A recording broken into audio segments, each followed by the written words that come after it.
This week we're going to try something new. It's a weekly wrap that we do each week here in Nashville, Tennessee. The weekly wrap comes from what we have done legislative-wise here.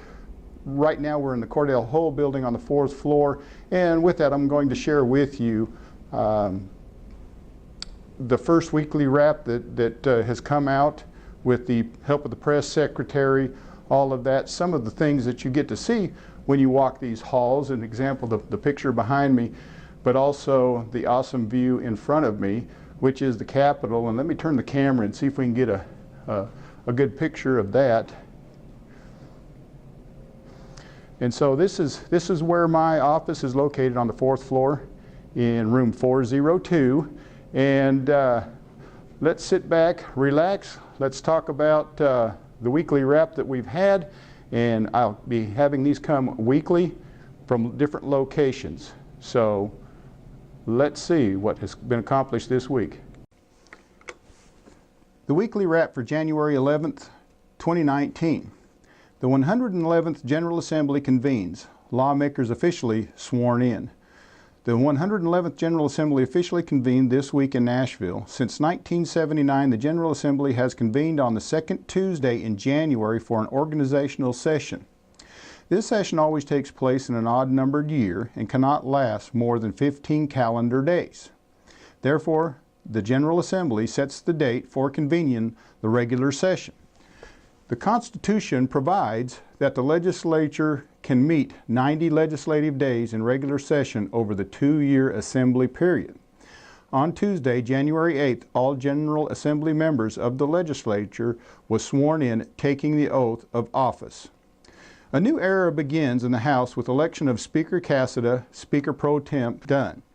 A new era in the Tennessee House of Representatives officially began as retiring House Speaker Beth Harwell officially handed the gavel over to the new Tennessee House Speaker Glenn Cassida. Tuesday, after Speaker Cassida was nominated and elected by lawmakers to lead the House during the 111th General Assembly, during his remarks to members, Speaker Cassida thanked his colleagues for the tremendous honor bestowed upon him. He also recognized Speaker Harwell for her 30 years of service within our General Assembly, calling her tenure one defined by integrity and distinction. Additionally, Cassida told new members that serving in this distinguished leadership capacity was a privilege and a responsibility few Tennesseans will ever experience. It is also one he will never take for granted. Finally, Cassida called for everyone to come together to tackle the great task of governing, and he pledged to uphold the legacies, traditions, and responsibilities given while keeping them firmly intact for the next generation of our citizens. Following the election of the new Speaker, lawmakers nominated and elected Representative Bill Dunn. For this position of Speaker Pro Tem, Dunn is the longest-serving member of the House Republican Caucus, having first been elected to the Tennessee House in 1994. Speaker Pro Tem Dunn previously served as the House Minority Leader and also held several committee chairmanships through his time in our General Assembly. New House Speaker leadership for the 111th Tennessee General Assembly also included House Majority Leader William Lamberth, House Republican Caucus Chairman Cameron Sexton, Assistant Majority Leader Ron Gant, Republican Whip Rick Tillis, Republican Floor Leader Paul Sherrill, Assisted Floor Leader Chris Todd, Republican Caucus Vice Chairman Brandon Ogles, Republican Caucus Secretary Clay Doggett, and Republican Caucus Treasurer Mark Cochran. State Representative Michael Curcio, State Representative Martin Daniels, State Representative Pat Marsh, State Representative Bill Sanders, State Representative Ron Travis, and State Representative Mark White will also serve on the Fiscal Review Committee. Tennessee's constitutional officers re-elected. On Wednesday, the House and Senate went into a joint session to elect Tennessee's 3 constitutional officers, the State Treasurer and the Comptroller of the Treasurer.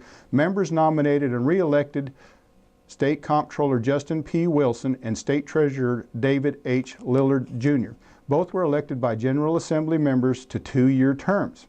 As Treasurer, Lillard oversees state investments such as pensions funds and also manages state employees benefits program. Comptroller Wilson is responsible for auditing state and local government entities and takes part in managing the state government's finances and administration. Secretary of State Trey Hargett will continue in his role as Chief Executive Officer of the Department of State. Secretary Hargett was re-elected to this office by the General Assembly in 2017. The services and oversight found in the Secretary of State's office reach every department and agency within state government. What's ahead during the 2019 legislative session? With the 2019 legislative session officially underway, House Republicans will continue to focus on common sense initiatives that will ensure Tennessee continues to lead the nation. In recent years, Republican leaders have supported the creation of more than 400,000 new jobs. Statewide unemployment remains near record low levels, and we have the lowest debt and taxes of any state in the entire nation. The Republican-led General Assembly will continue to focus on cutting taxes and eliminating burdensome regulations that hinder job growth and economic opportunity in communities across our state. Our students are the fastest improving in the entire nation across math, reading, and science. House Republicans will further invest in our teachers and schools because they are critical in shaping our future leaders. Additionally, every child must have the opportunity to achieve their academic goals in safe, excellent schools. Republican lawmakers will continue to improve safety for students, teachers, and staff during school hours. They will also identify new solutions to increase access to work-based learning, vocational instruction, and technical training opportunities, especially in our rural communities.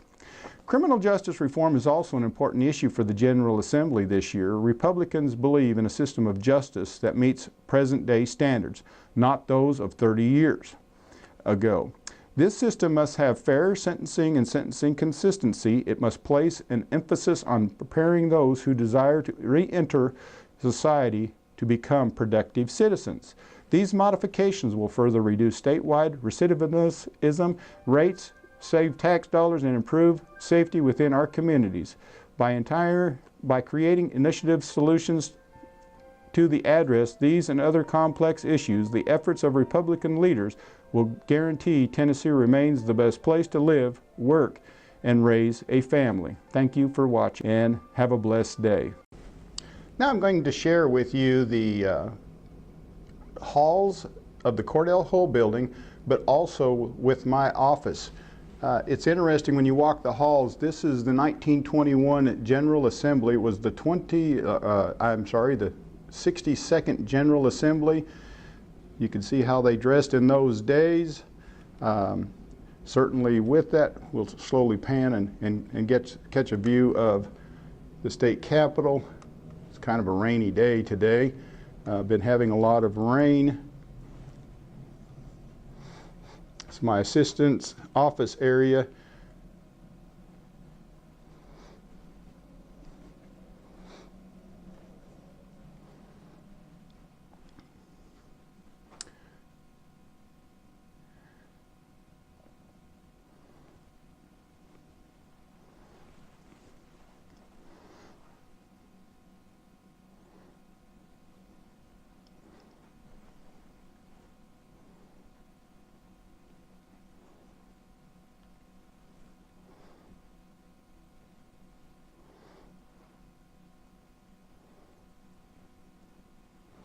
And if you ever get a chance to stop in, want to say hello or plan a schedule to come tour the Capitol, it's incredible history that takes place in the state of Tennessee, and your tax dollars are responsible for having us here talking about the legislation, passing the state's budget, and to keep everything in tip-top shape in the state of Tennessee.